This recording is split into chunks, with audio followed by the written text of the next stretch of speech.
November 4, 2025, Typhoon Kino struck Cebu, bringing heavy rains and flash floods that swept away homes and livelihood. Many families were displaced, and our partner church was not spared.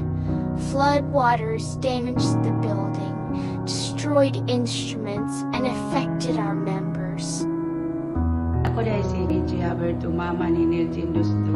Niya mi karon diri sa bilang church ni Pastor Alan kay nangay lagi taon mig tabang.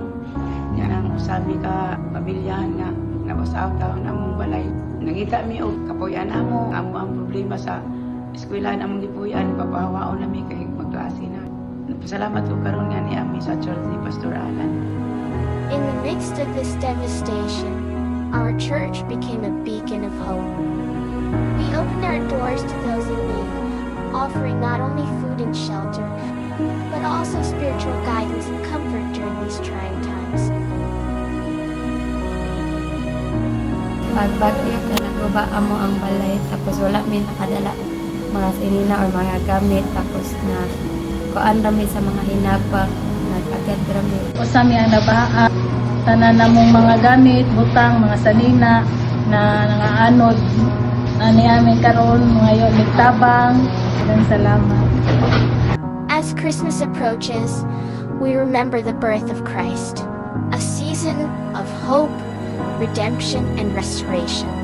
Even in the midst of this tragedy, let us offer our gratitude to the Lord by sharing a Christmas blessing with the people of the Philippines who have been affected. Through our giving and support, we can bring light, comfort, and hope to those in need this season. Join us and let us share God's blessings, especially during this Christmas season. Your generosity can help provide essential needs for affected families, restore our partner church, and continue God's work through worship, music, and the teaching of His Word.